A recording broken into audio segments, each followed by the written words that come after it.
Doctor साहब भाई रामआशीष यादव जी, बड़े भाई इंदल यादव जी, सभी हमारे नेता आदरणीय बलराम यादव जी, जिनकी एक अलग पहचान है यहाँ के नौजवानों में, आदरणीय हरिश्चंद्र यादव जी, आदरणीय प्रमुख नाथनगर श्री शिवनाथ यादव जी, सभी हमारे नेतागण और धनगढ़ा के इतिहास को बदलने के लिए यहाँ उपस्थित सभी हमारे नौजवान साथियों,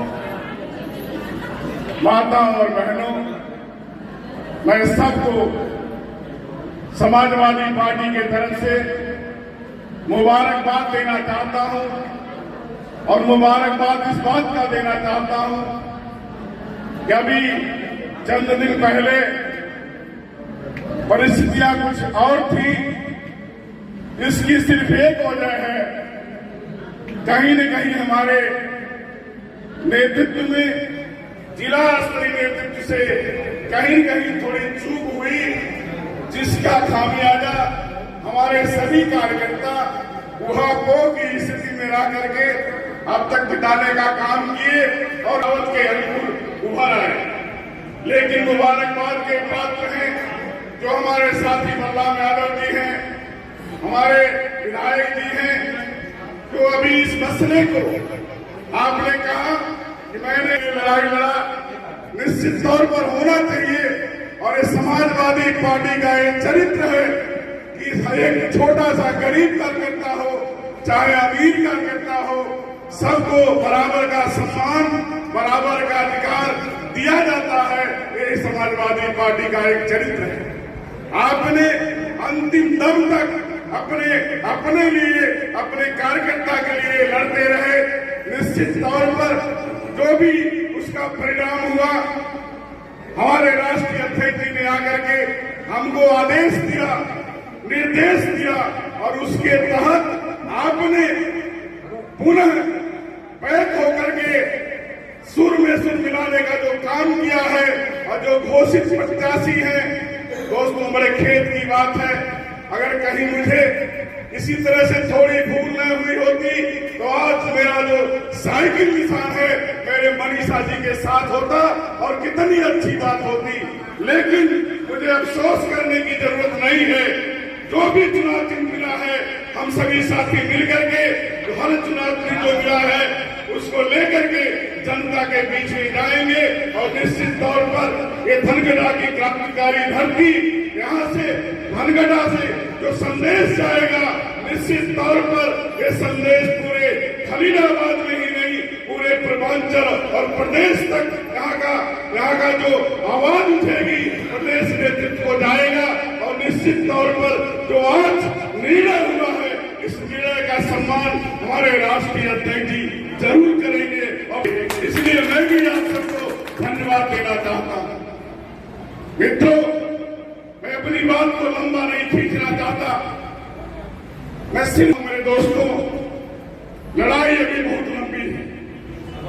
मनीषा जी, आपको मैं आश्वस्त करना चाहता हूं, जो हमारे सिपह सरदार यहां बैठे हुए हैं, जो राजनीतिक धुरंधर यहां बैठे हुए हैं, जो एक धनगढ़ा के नेता नहीं है, पूरे जिले और प्रदेश के नेता हैं। लोगों ने मन बना लिया है और मनीषा को कोई ताकत रोक नहीं सकती है। निश्चित तौर पर मनीषा जीत करके यहाँ के पंचायत का अध्यक्ष बनेंगी। लेकिन एक बात जरूर कहना चाहता हूं, राजनीति में छोटे बड़े जरूर होते हैं, गरीब अमीर जरूर होते हैं, लेकिन एक उदाहरण के तौर पर मैं कहना चाहता हूं, यदि कोई राजनीति में जीरो हो गया हो, ताकत में जीरो हो गया हो और जीरो को यदि सम्मान देकर के आप अपने दहीने बैठाने की बात करते हैं, दहीने बैठाने का काम करेंगे तो निश्चित तौर पर आपकी औकात 10 गुना बढ़ जाएगी। और एक अगर आप हैं तो अगर दहीने बैठाते हैं तो आपकी औकात 10 गुना बढ़ जाएगी। इसलिए सभी कार्यकर्ताओं को लेकर के साफ मन से, ईमानदारी से मेरे दोस्तों, अगर हाथ मिला है तो दिल भी मिला लो। दिल मिला लोगे तो निश्चित तौर पर कोई ताकत धनगढ़ा में मनीषा पासवान को परास्त नहीं कर सकती है। मैं लिख करके दे रहा हूं। आज की तारीख में मनीषा पासवान, ये मैं चौराहे पर बैठा था, कुछ लोगों से बात कर रहा था। लोगों ने पूछा क्या कर रहे हैं। हमने कहा यार अभी तो मैं लोगों के बीच में बैठ करके समझौते की बात कर रहा हूं। अगर समझौता हो गया तब क्या स्थिति होगी। लोगों ने कहा, व्यापारियों ने कहा, यदि आप लोग समझौता में सफल हो जाते हैं तो निश्चित तौर पर यहाँ का जीत का श्रेय समाजवादी पार्टी को ही जाएगा, उसको कोई रोक नहीं सकता। इसलिए मित्रों, हमें हर बिरादरी को देखिए, जब हम किसी घर पर जाते हैं, किसी गरीब के यहाँ जाते हैं, जब उसको आप सम्मान देंगे, ये पहले होना चाहिए। आज चुनाव है, आज तो सारे के सारे लोग दरवाजे पर जाएंगे। मैं ये कहना चाहता हूं अपने कार्यकर्ताओं से, यदि आप सम्मान चाहते हो तो गरीब को बगल में बैठाओ, जो मजलूम है उसको बगल में बैठाओ, उसको सम्मान दो, उसको इज्जत दो। वो पागल नहीं है, वो निश्चित तौर पर आपकी इज्जत करेगा और समय आने पर आपकी मदद करेगा।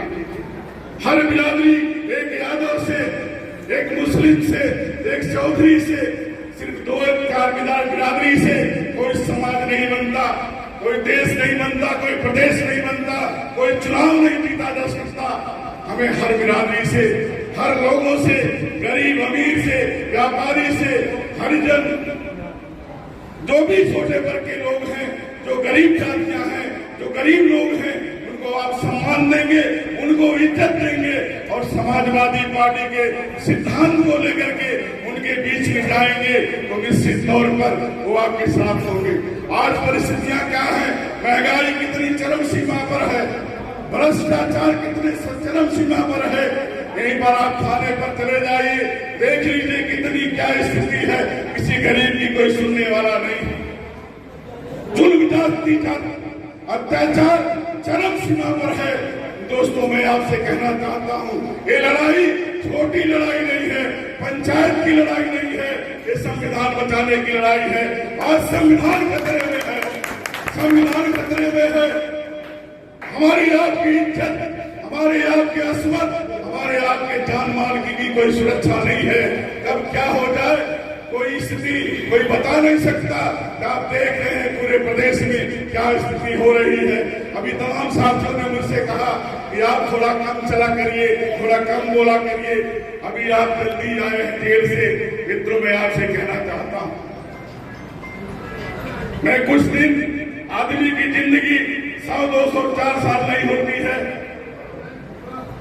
बहुत कम जिंदगी आजकल इंसान की हो गई है। कुछ समय तो मैंने पढ़ने खेलने में बिताया, कुछ समय पार्टी की जिम्मेदारी मिली थी, मैंने बखूबी पार्टी की जिम्मेदारी निभाते हुए जनता के बीच में काम करने का काम किया।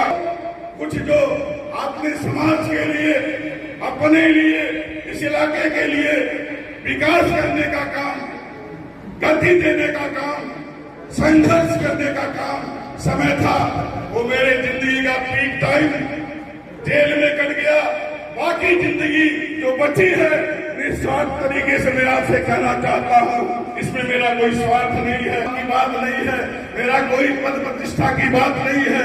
बाकी जिंदगी इन गरीबों के इज्जत की लड़ाई के लिए, यहाँ के विकास के लिए लड़ता रहूंगा। ये मैं आपको आश्वस्त करते हुए अपनी बात खत्म करता हूँ। और निश्चित तौर पर ये लड़ाई का, आज इस कैंप का, रणभेरी का, ये हमें शायद इस कार्यालय पर बार बार मीटिंग न करनी पड़े, हमें कुछ चंद लोगों को बुलाना पड़े और अपने निर्देश का उनको पालन करने के लिए कार्यकर्ताओं में बताना पड़े। इस तरह की मीटिंग हो, सारे कार्यकर्ताओं को अपने अपने क्षेत्र में लगाने की जरूरत है।